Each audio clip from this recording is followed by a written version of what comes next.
everyone. So today we will going to start a new chapter and the name of the chapter is A Wise Old Bird. Let's begin the chapter. Chapter 5, A Wise Old Bird. Valuing time, importance of time. Value talk. Story emphasizes the importance of foresight, wisdom and taking timely action to prevent potential problems. Ignoring small issues can lead to significant consequences, while listening to wise counsel can save us from trouble. इस story emphasize करती है importance of foresight, wisdom and taking time reactions to prevent the potential problems कि by chance अगर कोई problem आपके सामने आ गई तो उस प्रॉब्लम को सॉल्व करने के लिए अपना दिमाग भी आपको लगाना है और उसको टाइम हम एक्शन ले सकें। ये स्टोरी से हमें सीख मिलती है। छोटी छोटी इश्यूज को अगर हम इग्नोर करेंगे तो इन फ्यूचर वो बड़े बन जाते हैं। तो इसीलिए हमें we have to while listening to wise counsel can save us from trouble. तो अगर हम चीज़ों को पहले से ही सॉल्व कर लेंगे, उसको अच्छे से समझेंगे, तो शायद हम बड़ी से बड़ी प्रॉब्लम को फेस कर सकेंगे। Deep in a forest to the very small tree, tall tree. जंगल में, घने जंगल में अंदर एक बहुत ही टॉल लंबा पेड़ था। It's leafy branches spread out like strong arms. और उसकी जो ब्रांचेस थी, लीफी ब्रांचेस, वो कैसे स्प्रेड आउट थी? जैसे कि स्ट्रॉन्ग आर्म्स की ब्रांचेस थी, जैसे डालियां जो ऐसे लग रही थी जैसे कि हाथ हो उसके। Among the geese who lived there was a wise old bird। और among the geese के बीच में जो वहाँ पर रहती थी, it was there a wise old bird थी। One day the wise old bird noticed a small creeper at the foot of the tree। तो एक दिन जो wise old bird थी उसने नोटिस करा छोटा सा creeper था ट्री के फुट पे। He spoke to the other birds about it। Do you see that creeper? He asked them, let us destroy it। फिर उसने दूसरी बर्ड से इस बारे में बात करी और उनसे पूछा, क्या तुमने क्रीपर देखा है? तो उन्होंने उनसे और फिर उन्होंने कहा ठीक है।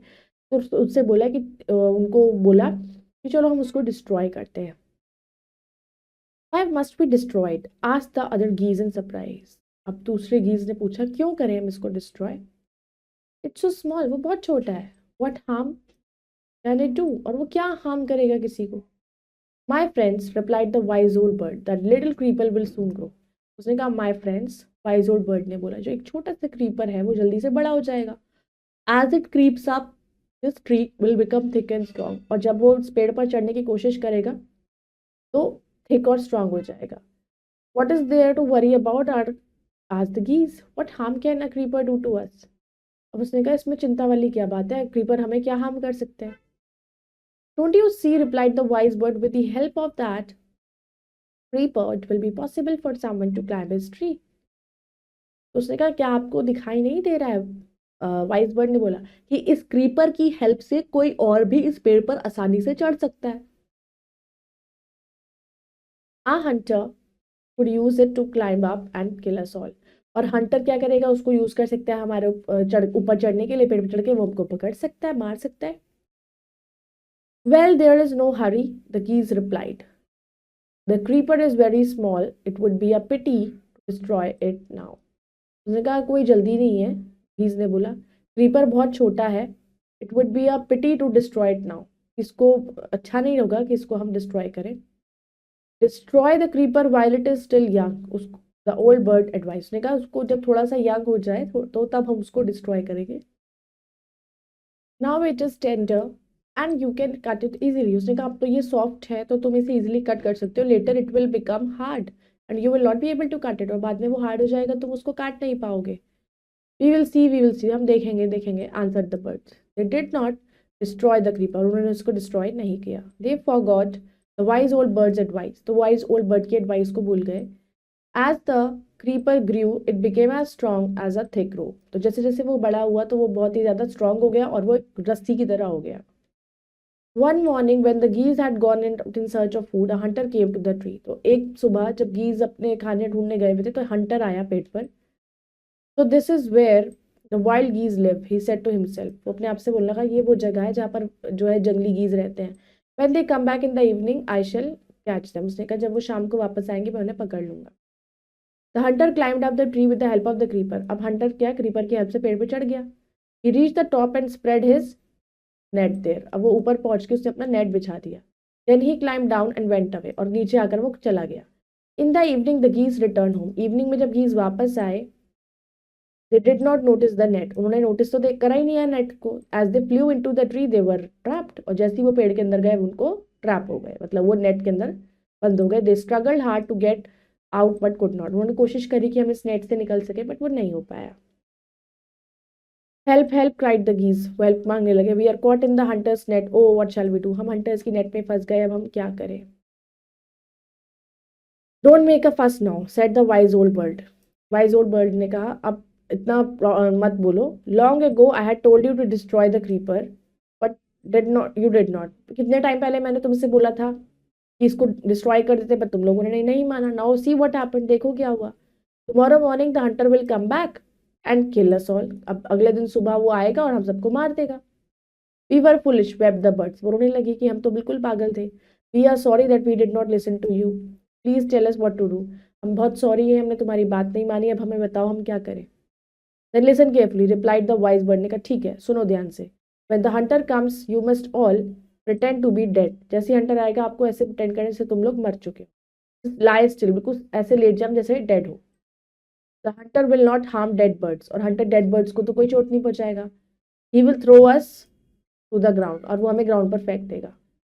It will then be easy for him to climb down. फिर उसके लिए भी आसान होगा नीचे क्लाइम करना।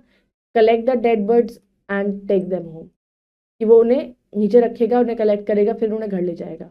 तो when the last of us has been thrown down we must quickly get up and fly away. जैसे ही लास्ट वाले को नीचे फेंका जाएगा तभी फटाफट से उठ के हम उड़ जाएंगे। In the morning the hunter came to the tree and climbed up. अब सुबह हंटर आया, पेड़ पे चढ़ा। He looked at the geese in the net. उसने गीज को देखा नेट में। दे ऑल आर डेड, सब मर चुके थे। ही मटर टू हिमसेल्फ, वो बोला अपने आप से कि ये मर चुके हैं। He threw them out of the net one by one. तो वन बाय वन करके उन्हें नेट से बाहर फेंक दिया। The birds play still until the last one has been thrown down. जब तक लास्ट वाला वो नीचे नहीं फेंकता तब तक जो है वो वहीं लाई डाउन कर रखे। Then all at once they got up and flew away.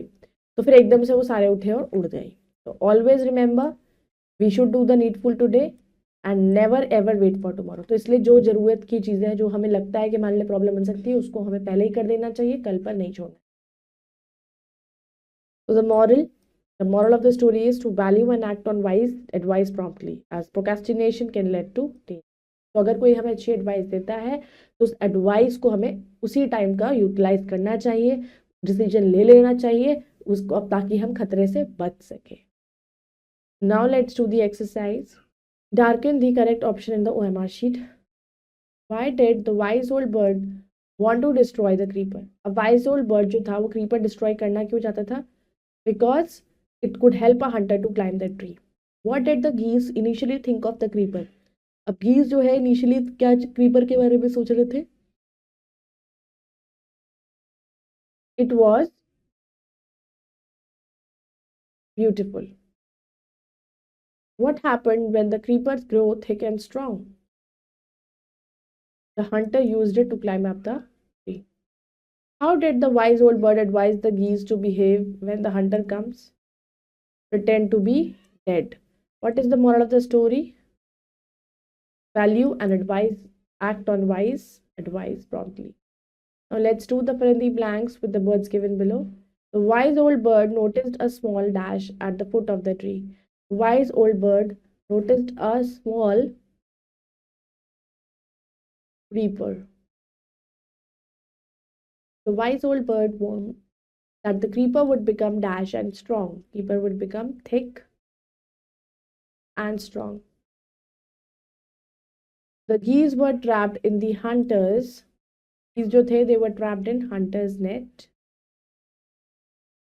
The geese pretend to be dash to escape the hunter. So geese pretend to be dead. Now tick for the right for the true and wrong for the false statements.